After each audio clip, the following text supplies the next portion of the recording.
name is Andrea. If you don't know me, you should subscribe because, like, why not? You should also hit the notification bell down below to be notified every time I upload a new video. But anyway, today I will be doing my March wrap-up. Why was that so hard for me? Okay, I'll be doing my March wrap-up. I read 8 books, actually 7 books, and a short scene that I counted on Goodreads, so I'm gonna say 8. And overall, I had a really good reading month. I read some new ones, I had some rereads. You know, overall, it was really great. So let's just get into it. The first book I read in March was Chain of Gold by Cassandra Clare. This is the first book in the Last Hours trilogy. This was a reread for me since I was getting ready for Chain of Iron. But I gave Chain of Gold a 5-star. It's kind of funny because when I read it at first last year, I gave it a 5-star, but it was probably more of a 4 to a 3 because I didn't like it too much. But I found it really surprising whenever I reread that I liked it a lot more, and I definitely think it's because I was able to really look at the characters and not rush through it and take my time and actually just take in everything. I also did highlight in this book throughout since I was doing a reread. I didn't do tabs or write because I know I have to read it again next year whenever Chain of Thorns comes out, so I'm gonna save that for the next reread. But overall, I gave it 5 stars and I really enjoyed this reread. It was a fun time and I loved getting to know the characters even more and actually understanding them a lot better, so yeah. So next, of course, I read Chain of Iron by Cassandra Clare, book 2 in the Last Hours trilogy. This one I gave 5 stars as well. I just love Cassandra Clare and Shadowhunters, it's not a secret. But I did think that Chain of Iron personally gave me everything I wanted. It really gave me the fake marriage trope. It just, it served so much, and the angst was great, and I loved angst, so, you know, that's always a good thing for me. But the plot was also there. I think that's a big thing in Chain of Gold. The plot was just kind of meh.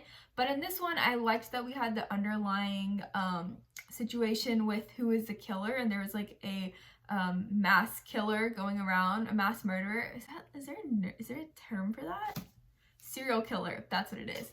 There's like a serial killer and nobody knows who it is, and they're killing Shadowhunters, and that was a cool plot on top of everything else, just with the character dynamics and the character arcs forming and all that good stuff. So I love Chain of Iron. I have a spoiler-filled vlog if you want to watch that. I will link it. Can't wait for Chain of Thorns. Can't believe we have to wait another year, but it's going to be great. And the ending of this one left on a cliffhanger, kind of like a pretty bad one. It's just rude. Thanks, Cassie. That's rude. So then I read The Silver Serpent by Roshani Chokshi. This one is the sequel to The Gilded Wolves. Now, I thought this was a duology. No. There's another one. It's a trilogy. Another one is coming out. I did not know that. I'm kind of upset because nobody told me, but it's fine. I actually gave The Silver Serpent 4 out of 5 stars. I really enjoyed this one. I think I gave The Gilded Wolves 4 or 3 stars. I don't know. I didn't enjoy that book that much. I felt like I couldn't connect with the characters as much as I connect to other characters in other books.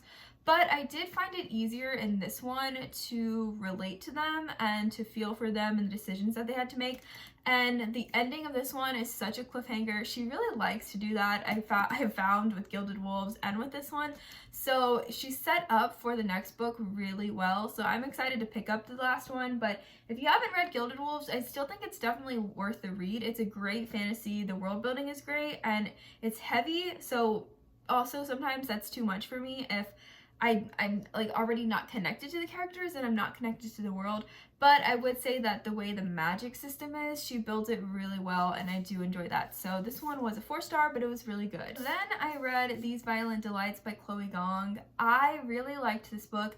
This is a retelling of Romeo and Juliet that takes place in Shanghai in the 1920s.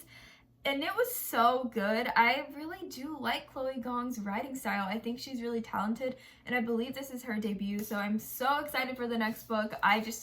I'm scared what's gonna happen between Roma and Juliet, but anyway. This book I feel like is a really close retelling. Like, I know they say ACOTAR is a retelling of Beauty and the Beast, but like where?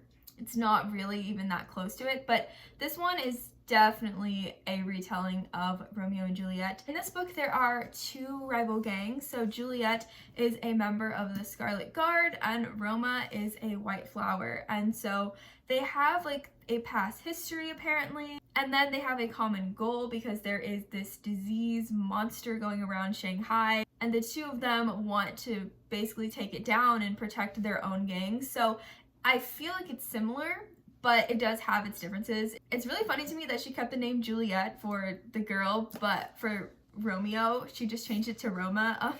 I always laugh and I'm like, why didn't you just leave it Romeo? I don't know.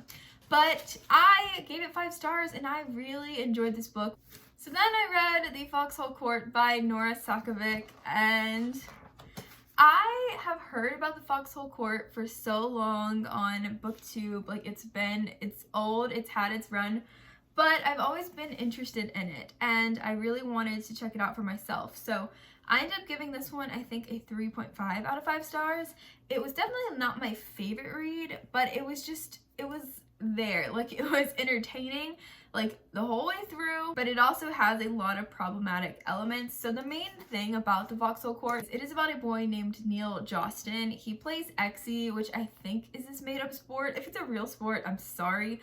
But he plays this sport and he gets signed with this big college to play, but he's worried about it because he's actually like in hiding and very secretive and on the run from his father's like gang family, that like his father is like a big gang lord or something and a hitman. So Neil is basically like wanted and wants to be killed, basically. People are like trying to kill him. So he's worried about getting on with this big team and becoming famous and people seeing him on the TV when he's wanted.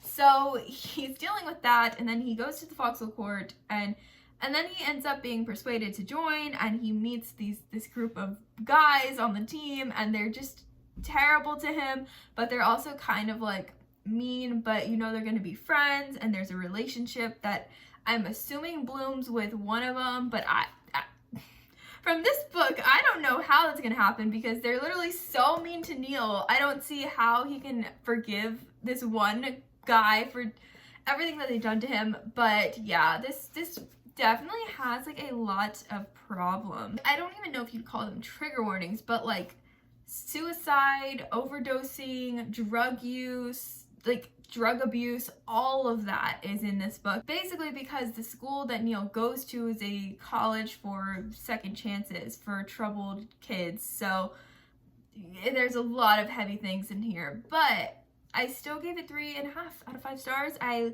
expected to like it a little more, honestly, but I still want to continue and maybe I'll like the next ones better. But yeah, this was The Foxhole Court is wild, and just now I understand why people talk about it. So then I read the Whispering Room scene that Cassandra Clare sent in her newsletter. It was one chapter from Chain of Gold that she rewrote from another character's point of view. So it was originally in Cordelia's point of view, but she wrote it in James, and it was on Goodreads, so I counted it. I gave it 5 out of 5 stars.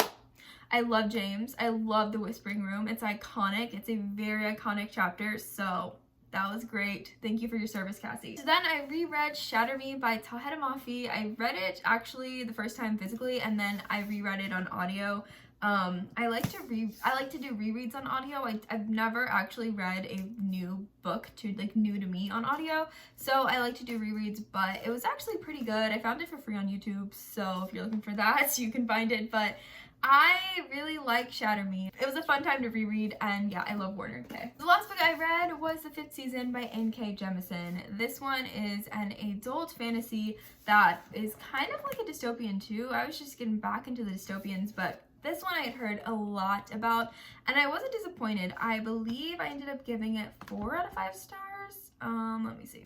Yeah, I gave it 4 out of 5 stars, and I really did enjoy this one. It was kind of slow to get into. It took me like 100 pages, but the 5th season is all about a woman who loses her son because her son has abilities and he gets killed, and then she's on the look for her daughter, who whenever she realizes her son has been killed, she can't find her daughter, and she believes that it was her husband's fault. So she's on this journey to find her daughter, and this book just has so many other elements. It's really hard for me to explain because it's a lot and it deals with a lot of different things, but basically this is a dystopian where the world is ending, and each season has been a time where the world has become closer to ending, and this is the time of the 5th season, and it is said that this is going to be it. The world is actually going to end, and it seems like there's outside forces that have come in and given people abilities, and so some people have abilities to control elements of the earth, and people are afraid of that. People don't like that. People will want to kill people who are born with these abilities, and it's not a fun time. It's definitely heavy on the world building, and the point of views are a little bit confusing at first, but once you get into it and then you finish it, at least for me, I definitely appreciated it and appreciated how much work had to be put into this book and how much thought, and it's crazy. So I really enjoyed it. 4 out of 5 stars, and I'm excited to pick up the next one, but I think I'm gonna hold off for a while because it took some brain power, it took some time, so I'm gonna wait, but I definitely do want to get to the next 2 still, and I can't wait. And I do recommend, if you are into heavy adult fantasies, like heavy world building, then definitely check this out because it's pretty good. I also want to try some more in K. Jemisin because she has a lot of books that I want to check out, so I feel like I just said the same thing twice. But yeah, I want to check out more of her works. So that is it. I'm filming really early. I have to go to work now, but that is all the books that I read in March. Hope you guys enjoyed. Let me know what you read, and overall I had some pretty great reads. So I hope you guys enjoyed this video, and I'll see you in the next one. Bye! I saw you out in Hollywood, so we drove to Laurel Canyon. I